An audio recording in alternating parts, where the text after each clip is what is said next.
Ayman here for Seconds Out with Joshua Buatsi. Joshua, how you doing, sir? Not too bad, man. Not too bad. I'm glad we finally got a chance to sit down. Yeah, very sorry about the keep missing each other, but yeah, I'm good, thank you. No need to apologise, it's all part of it. I actually wanted to mention something at the top of the interview at the start that struck with me. It was a couple of years back. It was on the Zooms during the coronavirus period. And we were doing the interviews. I was at a smaller channel at the time. And I remember you did a load of the questions. I think you were the one of the only fighters, if not the only fighter, there was a couple of other people waiting. And you said, these guys are waiting for me. I want to do them when you were being whisked off to do something else. And I really appreciated that, actually, because I've been in that position before, waiting, and I kept that with me for quite a long time. So I thought I wanted to tell you straight from the off, like, I really appreciate that. So is that just something part of your psyche to notice those things where others maybe don't notice that?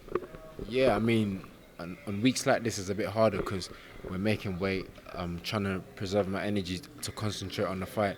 So when it was at a period during COVID, there's no rush. I might be doing something, but I can give more time. So and it's good that you remembered as well, man. So I appreciate that. No worries. Waited a long time to say that to you from that moment back then, so I thought I'd get out of the way. Get another thing out of the way as well.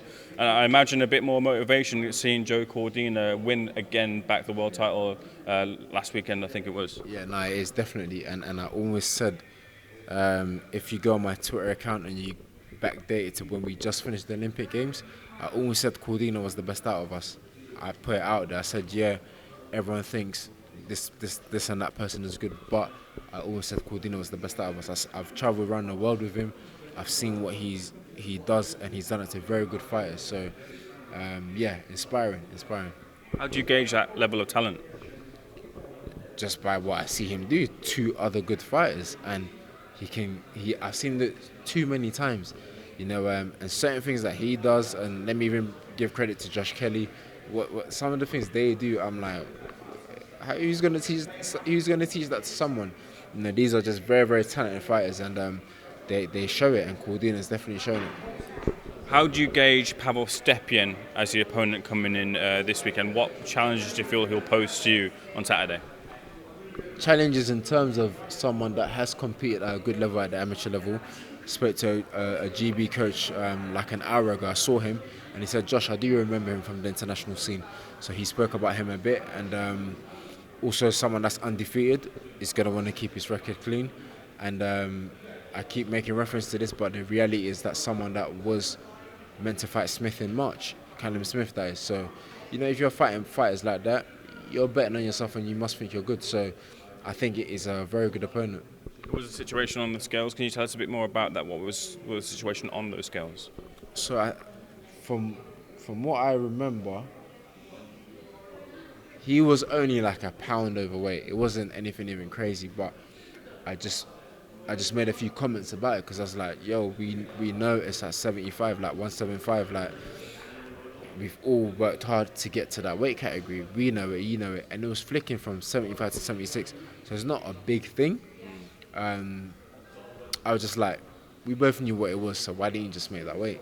I came in at 74. So I was just like, why didn't you make that weight? But it is what it is, man. It's cool. Do you feel the need to put on an impressive performance tomorrow night? The light heavyweight division has very much been fluid in the time that you've been inactive. To keep your name in people's mouths, do you feel that you have to deliver something special tomorrow to really kind of re-announce yourself? The truth is, whenever I fight, I have that in my head to almost deliver something. As mad as it sounds, yeah, bro, like whenever we enter that ring, we don't know if that's the last time. So really and truly, whenever I get in, I'm like, Josh, this is your chance. Especially because I don't talk rubbish on social media, and people are like, yeah, he's boring. I'm like, cool, I hear that. So when I fight, I'm like, I have to do something where they're like, okay, yep. Doesn't talk a lot of rubbish, but when it's time to fight, he gets down. So that pressure and that expectation is there, but it's always been there. So it being brought up again, I'm like, here we go. It's always been there. It's not new. It's always been there. You said, I think, when you signed with Boxer that maybe you need to be a little bit better with media, and you saying there like you don't really talk brash on social media or anything. Have you ever thought or flirted with the idea of doing that? Is that in your psyche at all? Because it seems like a far cry from what we see of you on TV. I haven't thought about it, no, because I'm quite stuck on making sure that this game we call boxing doesn't change me to something that I'm not naturally. Okay. Like, social media is cool and there's pros and cons, and I think, yes, I've got comments and opinions on things, but I've got friends, we're all in group chats. I can always message them like, did you not see that, or what do you not think of this, or I can send a picture to it. So that's what I keep it for. But again, social media has its pros and the cons, but no, I don't feel the need to change who I am organically to something that I'm not. Boxing is not for life. We got like what 5, 6, 7 years left, all of that crap. It's not for life, so I'm not gonna be something that I'm not for X amount of years and then change it up. That's how I see it. So I'm very happy that I've maintained how I am, and I look forward to keeping it like that. But when it's time to fight, I know what I got to do. You're still a bit of an enigma, though. Like, people don't really know too much about you. Do you want to keep it that way? Do you want people to know, like, the Joshua Buatsi behind the cameras, behind the scenes? So you happy to kind of keep that privacy? Do you know what? I'm laughing you say that because my pops used that same word a couple of months ago, and I was laughing because he was like, I know who you are because you're my son, but people don't know you like that. And don't get me wrong, I do want to change it where people can see what I do more outside the ring, or what I'm like more. Sometimes I'm like, yo, I do what you lot do. You go to work, I go to the gym, I come home, I might watch something on TV if I want to, I might catch up with my mates, we might go and eat. I live a normal life, man, like we do normal things, but I guess, yes, people want to see what I'm doing when I'm not in that ring, and then the other side is, yeah, man, everyone keeps their life separate, do what you want to do, like, but I understand what I'm in. And I have said I'm going to open up a bit more. I think I'm trying a bit more, but let's see. Let's see. Interesting. I don't think there's a sense that you're like an alien in any sort of way. It's just that maybe people are quite intrigued by you as a person. And they're also intrigued by you in terms of your career. I wonder, do you share the same frustrations that maybe people see that you haven't taken those risks or been in world title contention yet? Are you in a situation of frustration right now as well? Right now, speaking today, no, because I've got a fight tomorrow night. Yes, when I step back, I think, damn, I should have done this. I wish I had got into this fight, or I wish I had been matched with this person, or whatever it is. But I think it's balance between people understanding that I'm the boxer, not the promoter, And then it's also like, yeah, you're the boxer. Maybe you should come online or call this guy out, do this, do that, do that. And I'm like, no, I'm not. Not that I'm not into calling people out, but if I want to fight someone, I'll be like, oh. If I'm asked, I'll be like, yeah, wouldn't mind fighting this guy. There's a bit of frustration, but during the period I've had over the last year, I've just learned how to deal with things and pick what to dwell on more than what not to dwell on. So that's how I just get through it, man. There is a feeling that you are slightly risk averse. Is that a fair comment about you in terms of risk averse? We're not willing to roll the dice. Is that a fair comment, do you feel? What's your point of view on those criticisms that are thrown your way? The critics. But like, the critics, I've been asked this a lot, and I'm like, oh, who cares, man? Like, they're critics, so it's part of it. It comes with it. Even when you're doing good, people will still talk rubbish. Like, if you're doing bad, they're going to talk more rubbish. But again, if I were to win a title, to win a world title in my next fight, then they would be happy, but they still talk rubbish. But this comes from people that I do not know. And if I do know them, you can share it, but I wouldn't care less about it. When I'm retired and I call it a day and we look at the career, then we can say, oh, you did this, you did that. Even then, it still wouldn't matter to me, man. You can't, in this life, you can't care too much about what the critics are saying, and that's like my stance with a lot of things. It's not just in boxing, it's just that we're here talking about boxing, so it reflects in that way as well, man. Yeah. When did you realise that and realise I can't care about these critics? Because I remember when I had a similar experience, and it was like a moment in time. It was a point where I then realised, you can't really face those. Was there a moment where you realised, like, I have to dash this to to the back of my mind, don't even think about it. I started off like that, but it just wasn't as apparent. And the older I'm getting, the more apparent it's becoming to me. Like, and I say, people have got problems to deal with. Why are you wasting time online talking about someone else? Handle your problem. Like, I'm sure you got stuff you need to deal with in your life, right? Yeah, so why are you online tweeting, talking rubbish about someone else?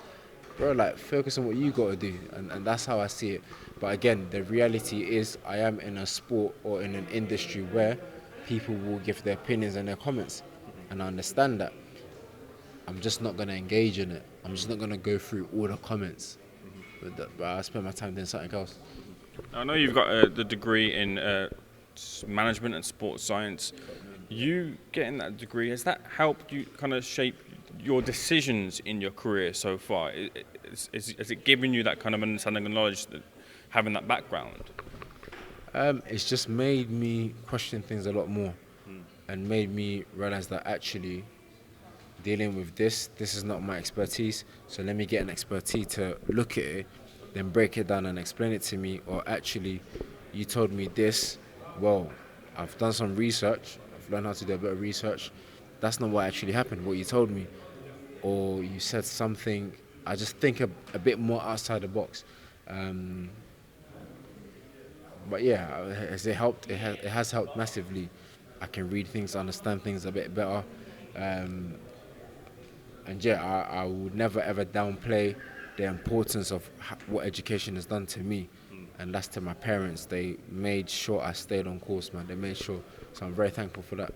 I imagine your conversations with the Virgil Hunter go on for a while, and you kind of get really deep with him. You two seem a really good fit. Yeah, man. Like, you see, V, like, I'm asking him 100 questions because I'm trying to learn from him.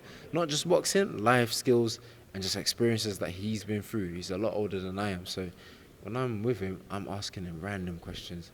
Oh yeah, V, tell me, what does this mean? Or, oh yeah, V, what happened when this and that happened? So I'm asking him a lot of questions. But I'm like that around anyone, even if you're younger than me or older than me.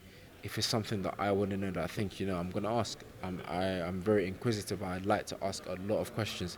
That's just me.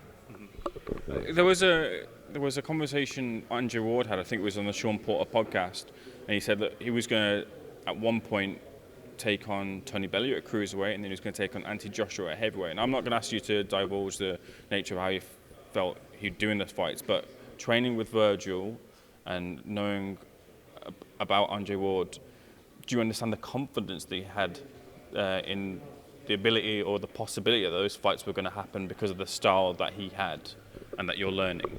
Yeah, from studying and again having the same teachers he did, I can see how they might have gone about it and how the techniques and the mentality and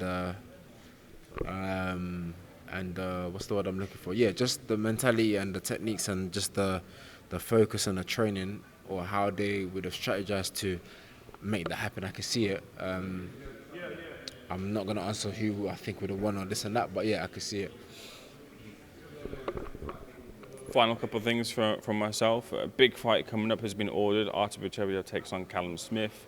A lot of feeling after Anthony Yarde fought Artur Beterbiev that it's the right time now maybe for people to capitalise on Beterbiev's age. Do you feel that same sentiment? Do you feel that Callum Smith has the best opportunity anyone else has had in the past? Yeah, I feel we're at that point now where, again, Beterbiev's age has been questioned a lot.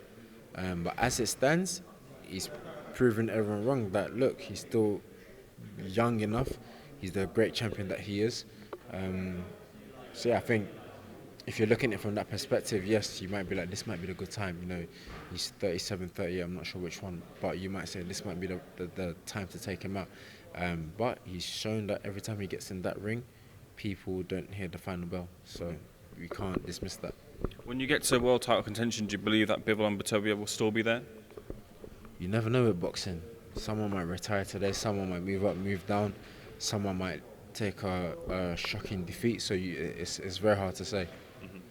Finally, Joshua, I'll ask you and end with, what happens tomorrow night when you face Pawel Stepien? This very same hotel, I'll wake up in it the next day as the winner. That's if I leave that room, I say, God, I don't know how it's gonna go down. Just make sure when I come back, I know that I'm the guy that won the fight and my hand was raised, and that's what it's gonna be. Joshua, a pleasure speaking to you. Thank you so much for giving me your time. Thanks for speaking to Seconds Out, sir. Much appreciated. Thank you. Good morning.